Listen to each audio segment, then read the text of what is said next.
people, Fwoosh Weekly, Robo. The countdown to Toy Fair is on. This time next Friday it'll be going on. I'll actually be on a plane probably for most of the day, hanging out in airports, flying. But if Hasbro has anything to do with it, it doesn't matter because we're not going to see anything new with all the stuff that they're throwing out right now. I have a feeling Veebs and I will walk into the Hasbro presentation thing and go, see it, got it, see it. Ooh, a thing. Ooh, the thing. And then a couple surprises, but for the majority of it, it'll just be rehashing what some people already have in the past week or two.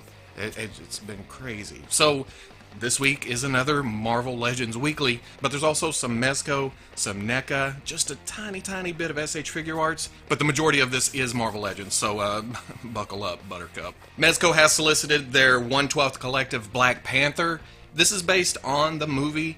I'm liking the movie. I can't wait to see it. Well, I'll be busy at the time of the movie release, but I hope to see it just very soon after that. And the Mezco release, it's looking good. I'm liking the bodysuit over the body. The masked head looks kind of amazing. I think I kind of prefer the Civil War suit just slightly more, but hell, it's Black Panther. This'll work. It also comes with an unmasked head, which the likeness is not bad at all. But what's weird on the accessory picture that they show, they list the masked head as the alternate head, which, hey, that's just the way they listed it. I don't know if that means something, or the majority of the movie he has the mask off, or you know how these things go. We'll wait to see the movie and then be excited about the figure releasing. He also comes with a shield, a spear, several sets of hands, and it should release somewhere August to October. At least that's what they say. They've been... I don't know where they are at with the releases and pre-orders. I think everything's pushed back a little bit more, but maybe they'll have everything settled down by this point in the year. And then, of course, it's the usual price of $80. NECA has shown promotional images of their new Crash Bandicoot figure. Looking pretty great. I like how they have kind of brought the animated look into a realistic feel for the action figure. The fur sculpt on it, the individual hairs, just everything looks nicely sculpted. They could have went for a more flatter sculpt, a simpler sculpt, but they went all out on this. Now, they call it a 7-inch scale figure, but it actually stands at 5.5 inches, and I have a feeling are there going to be more characters in this line? They also say that this face sculpt is unique to this release. Are there going to be more releases, exclusives, different versions?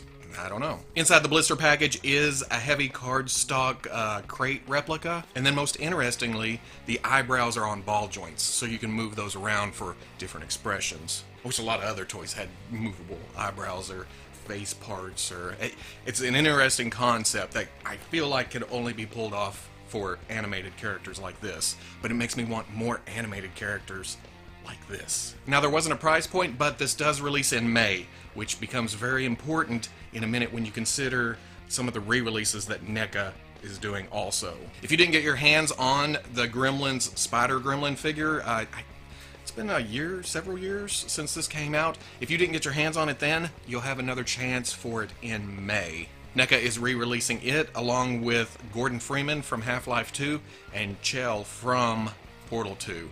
Chell? I don't know. I played the game and I can't remember how to say the name. Out of all these releases, I only have the Chell, and it's a little bit restricted, but oh, it's a nice sculpt, and I especially like the portal gun with the working LED in it. Now, like I said, remember May, because all these re-releases also hit in May. So it's going to be a pretty expensive month for NECA. Tamashii Nations' Instagram account, Instamashii, has posted kind of a teaser, another promo pic for the SH Figuarts Star Wars The Last Jedi Luke Skywalker. The hood kind of throws me off. I don't dig on plastic hoods that just kind of float a little bit above the head. It's not Kylo Ren bad, but I'm going to have mine down, I think, when this comes out. But even this close a shot, look at the shirt. It still looks like a quilted actual cloth shirt, but it's not. It's sculpted plastic. That's a damn fantastic job right there. I guess with the original solicitation, I never paid much attention to the glove, but it's got a nice paint overspray on it, kind of brings some detail to it. And then the sleeve on the left arm, I don't know why that intrigues me so much. When I saw this picture, I thought, that's kind of amazing. But at the same time, it's just a sleeve. Why? I don't know. Maybe it's because I've kind of put this Luke release out of my mind. I do that when the pre-orders are kind of far away. At least I try to do that. So I won't just sit here, you know, I need. I forget about it, and then when it ships, I think, ooh, toys. And then finally, let's get to the Marvel Legends. The line that more and more every year, hell, more and more every week lately, has us staying up till 1, 2 o'clock in the morning, banging away on an old 1980s Texas Instruments calculator.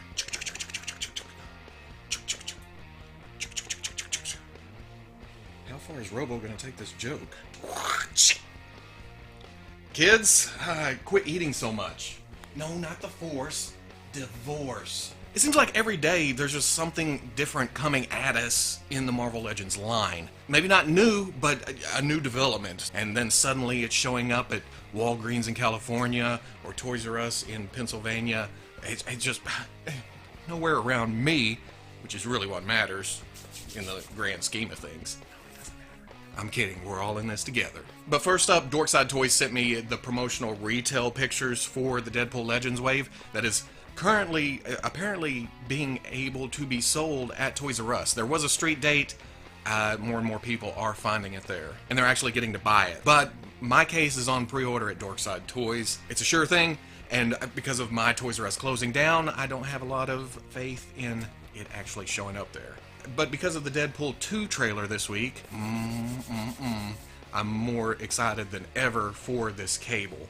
Looking all Liefeld and such. I think Rob even made a comment of Hasbro going the extra mile and hiding their feet behind the logos, just as he would do. The classic Deadpool, of course I'm going to need this. It's still looking great. Deathlock, I'm not as excited. I would have liked to seen him in his X-Force colors, but I have, well, a little bit of doubt. You never know what the future's going to hold. But I figured they're going to re-release this figure in those colors at some point in the future. Because we're also getting X-23 in her X-Force colors. I haven't seen a lot of pictures of this out there on the net, of people, you know, posting pictures, such. So it's good to see her, but I'm ready for it to actually manifest in my sweaty, grubby little hands. Domino, again, excited to see her in the trailer for Deadpool 2. Having a figure of the comic book version, just as good. Well, not just as good. I still need the movie version, but I still need a lot of movie versions. Paladin, yeah, if you go back, yes. I said it Arkansas style from my childhood when I didn't hear a lot of people saying Paladin. I said Paladin, which he can show you the world. Shining, shimmering splendor. X-Force Deadpool, I was fortunate enough to get my hands on the HasCon version. I'll still be buying this one. 1, to build Sasquatch, and 2, you can never have enough Deadpools. I need one for the kitchen, I need one for the bathroom, I need one for the car, I need some to leave at people's houses where they just wander into the room and go, where the hell did that Deadpool come from? Or, some of them, what the hell is that? And then finally Sasquatch. Yeah, he suffers from the different colors between the different parts, but altogether, he may be a little bit short, okay? He may be a little bit narrow, but Sasquatch, this probably matches some comic art somewhere, and I'm good with that. Now, the Infinity War Wave 1 that we saw in Australia last week, well, I didn't, a lot of you didn't, some Australians did, it's now showing up at Walgreens, and it is falling under the $12.99 sale. That's insane. That's just crazy. Proxima Midnight is damn huge. And then Thanos, I believe, if you listen really hard, you can hear it through the grapevine. I'm sorry. I am so sorry. As we all know, Walgreens is distributing Fantastic Four exclusives. We've gotten Sue, we've gotten Human Torch, we've gotten Medusa. We were waiting on Mr. Fantastic, but he just showed up in Kentucky. Just no overseas sellers that we usually see, no pre-sales, no nothing. Just Kentucky, and he falls under the $12.99 sale too. Walgreens, who'd have thunk? At least I have Walgreens. After Toys R Us closes, hopefully Walgreens will keep me in Marvel Legends supply. Now, Veebs and I kinda reviewed the Spider-Man Legends Lizard Wave Mysterio a week or two ago, and while I like the sculpt of the head with the tentacles coming out of the mouth and around, and it looks good, it's not Mysterio to me. You could see it under the dome. Well, I don't know if Hasbro listened or if they planned this ahead of time for a running change, but apparently Mysterio's now showing up with white translucent head. You can't see it as well under the white, well, clear, translucent, kind of foggy dome. I think I like this better, even though you can't go wrong with a cotton ball. Nobody says that. Nobody. We also had another leaked picture, even though we knew about this. I think we heard about this at either San Diego last year or HasCon, but the Walmart exclusive Thanos comic version with the Infinity Gauntlet, pictures of that showed up. I'm liking the brighter colors, I'm liking that you can pull the glove off and give him his regular hand, but most of all, I'm liking that he comes with the mean mug. Sure, Thanos being all cocky and smiley, that's not bad, but him being angry and about to kick your ass? That'll make me buy it. Best of all, if the listing is to be believed, it's taken me 6 times to get that out. To be believed, it's $18.87 or under $19 somewhere, before tax, of course. It's a hell of a steal for a Build-A-Figure. And then finally, there is the leaked list for Venom Legends Wave 1. I say Wave 1, I don't know if there's a Wave 2. I just thought I'd throw that in there after Legends. Now, we knew about Venom, we knew about Carnage. They showed those last week or yesterday or 2 months ago, at some point in the past. Now, according to the leak, both of those are 2 to a case. But also on the list is Scream, another symbiote. Perfectly fine with that. This is the line to be releasing those. But you don't need a whole line of symbiotes. Sure, it'd be nice for those of us or y'all that are fans of the symbiotes, but it's not good marketing. That's like putting the Rainbow Lantern all in one wave. Oh, Mattel. Also on the list is Poison. I'm not familiar with this at all. I'm just going by other people's comments. I do believe he looks like this. Apparently Poisons take over symbiotes that have taken over hosts, and triple threat? I don't know. But if it is this, visually interesting, I'm down for that. Typhoid Mary's on the list. Yes, this is another oddball, but we also got a Daredevil in a Spider-Man wave. So this kind of fits into that. We're not going to see Daredevil Legends. Spider-Man is huge enough to anchor a wave and then throw in other street-level characters. And of course, I hope for the classic version with the fishnets and the big, huge hair, but I don't have a lot of hope for that. But you never know. And then finally, Spider-Ham. He fits into the Spider-Verse. I'm completely good with that. Plus, it's a classic character. We needed a Peter Porker. You can't argue with that. You can't argue with that, and you can't argue with that, and none of you. Now, the argument can be made that it's a very small figure, or at least I hope it's a very small figure. I hope it's, proportionally right for Spider-Ham. What's going to fill out the rest of that package? I don't know. The Build-A-Figure needs to be big and bulky. Because it's a Venom wave, I figure it's another version of Venom.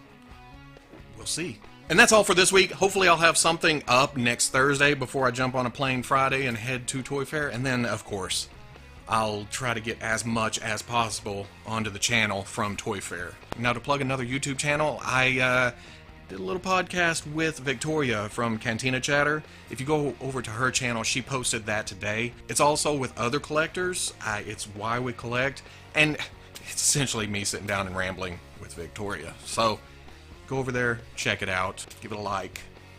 Enjoy your toys. So if you like this Fwoosh Weekly, comment, like, subscribe. I'll catch you on the Fwoosh.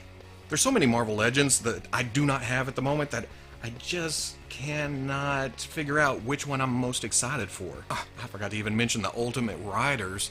Those are hitting too. Black Widow, Ghost Rider, need both of those. I need everything. Well, okay, I don't need everything that's out, but I need a lot of it.